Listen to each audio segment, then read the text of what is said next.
Why are the Forsworn so good at tennis? Well, they have the reach advantage.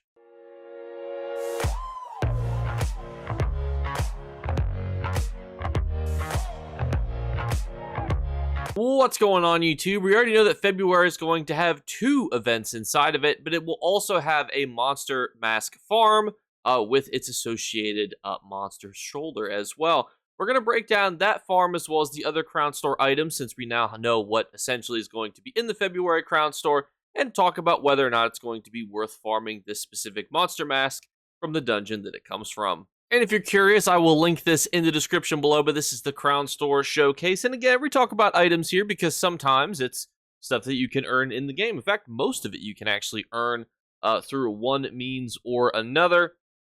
Now, for example, we are starting with this free item. This is your ESO plus free little mini statue. And we have a statue of Shia Gorath. Is that a clue for 2025? Who knows, but probably.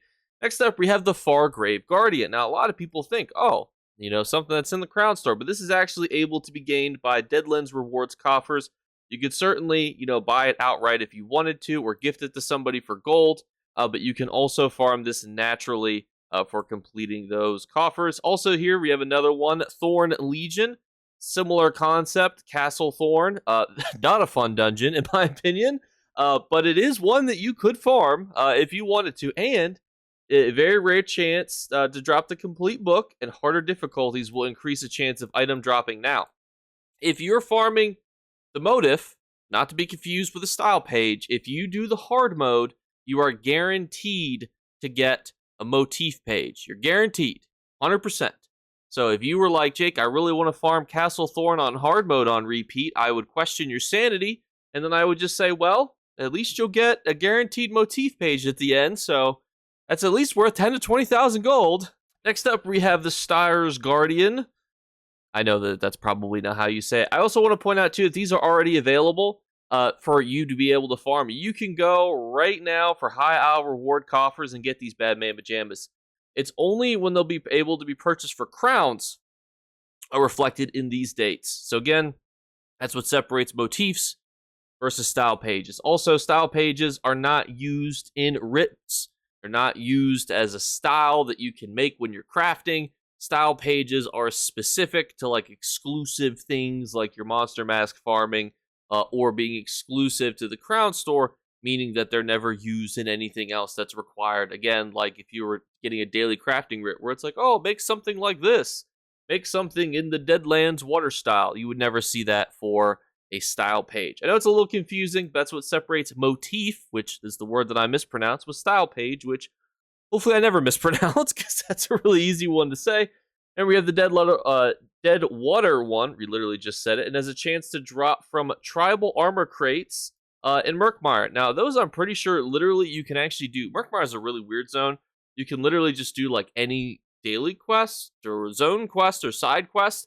And I believe they all drop these specific crates. So if you're ever like, man, I really want to get these armor crates, bam. Now, originally when I saw these items, this arm pack, I thought, okay, all right, now we got ourselves a monster mask farm. But this one is not the monster mask farm, surprisingly. I thought that this one was, but actually the pure Theric arms pack is what's actually tied to this dungeon, I believe. So this one is actually just a random weapons that you can purchase from February 6th to February 19th. Now, maybe they'll update this, but it seems like this is just a straight up arm pack, whereas this one actually is our traditional arms pack with a farm. I hate to be the bearer of bad news, it is from Castle Thorn. Before you become too disinterested because you heard Castle Thorn, I just want to show you that even though everybody knows that in a few weeks you'll be able to farm this, there is still a multi-million gold bounty on these, monster masks. So have some faith that this is still worth listening to, even though it's one of the more difficult dungeons. So you're like, all right, tell me how it works, Jake. Very straightforward. From February 17th all the way through February 24th, 10 a.m. is when it changes. You will have the ability to farm Lady Thorn from Veteran Castle Thorn. So your only chances of getting this are on Veteran Castle Thorn. And you have a chance to drop the mask. There's a small chance to drop from doing Veteran Castle Thorn. It's that simple. And then you can also purchase the actual Shoulder page outright for 50 undaunted keys, or it has a chance to drop from the mystery coffer. Now, here's where it becomes unique, is that if you have Thorn Remover, which is the hard mode clear, you actually have boosted odds every time you complete the Castle Thorn on Veteran to get a Monster Mask. A lot of people get confused because they think to themselves, okay, I need to do hard mode every single time. No. Also, too, this is the style page. We just looked at it. This is the style page. You can see Lady Thorn style page. This is what it will look like. This is what you will get.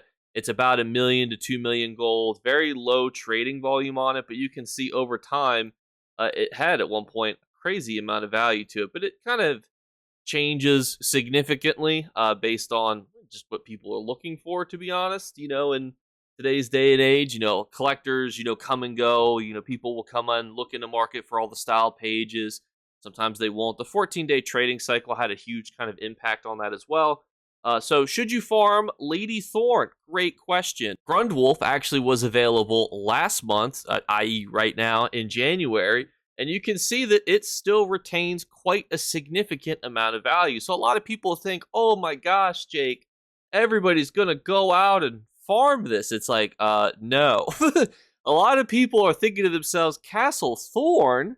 So if you're like, Jake, I really love PvE content, I love farming dungeons, this is a great gold method for you. A lot of people think that the supply is going to completely flood, but you can see literally here, we still have a very great value for something that was just available in Grundwolf. People were farming this days ago, and it's still in the millions. So I think that if you love farming dungeons, this is a great get. Plus, too, if you get multiple or you don't need gold right away, just wait to sell them in a month when people have kind of taken a lot of the supply out, but the demand has kind of remained constant. So overall, I love these dungeons. I think farming them is great, but it can be a little bit tedious. The mechanics are definitely mechanic-y in this one. They're not terrible, but you might pull your hair out depending on if your friends get stunned and then swept up into the darkness. And then we have our other stuff. We have our fashionable items here. These are all things that you can get. I believe, actually, this Grim Harvester you can get from Twitch drops right now. Interestingly enough. Also, you can see here, we got some skins. We got crown crates, dragon scale crown crates. We have buoyant armiger crown crates. I just highlight these because a lot of you guys like to know like what's coming. Spellscar hiss crates.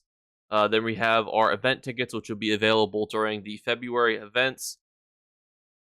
And you can see we got a lot of love-esque items. Yep, February, the love month.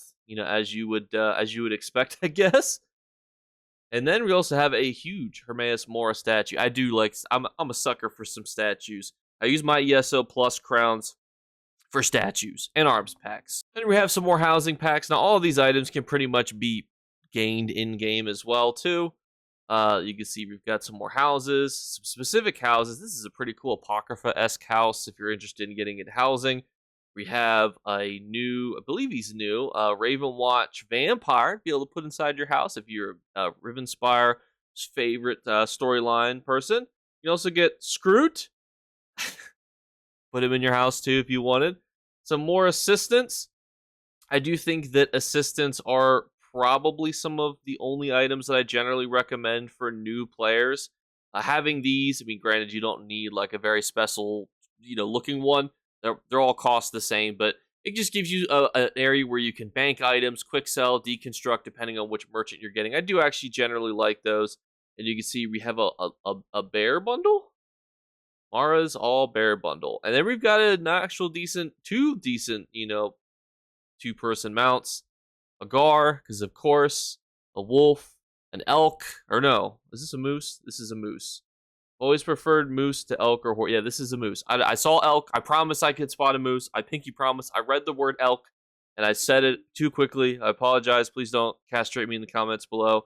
There we got our non-combat pets. I do like putting this guy in the house and making him run around. Some personalities will also be able to be available, and that wraps up the month of February for all the Crown Store items. It's nice to also look at the Crown Store, too, because it's like, ooh, Jake, like, people usually sell crowns, right? So, like, is the value going to go up on crowns? Is it going to go down? I'm somebody who likes to buy crowns with my gold inside of trading guilds. I definitely do think with all of the crown crates that people will probably be dumping tons of gold into those throughout this month, for better or for worse. So I think if you're trying to sell crowns, February is a decent month to do so. There's a lot of items that are available, a lot of things that people are going to be chasing after. So if you're in a trade guild and you're trying to make some money, selling crowns is probably going to be pretty profitable for you in the month of February. But everyone, thank you guys so much again for watching. This has been our February showcase for the dungeon farms. Also, it's nice to spotlight some motifs, even though you can literally get them right now in the Pantamriel event. So go out there and farm that. I don't know why I'm doing this with my hands.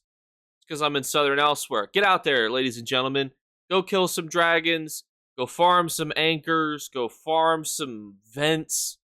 Stuff. Just go out there, play some ESO, have a good time. Obviously, and if you have any questions, put them in the comments below, because we're doing our 3 giveaway drawings. All you need to do to enter is leave a comment / like on the video. Second thing is just make sure you're subscribed, and the third thing is look for a hidden word to be flashed upon the screen. If you're the first person to find and comment that word, you will win. Thank you guys so much again for watching, and I'll catch you later. Bye, guys. You better remember to like and subscribe to Jakeclips. Or you should. I might have to pluck your eyes if you don't. Or better yet, I'll skip rope with your entrails. Do it now. Subscribe. Ta-ta. Off with you.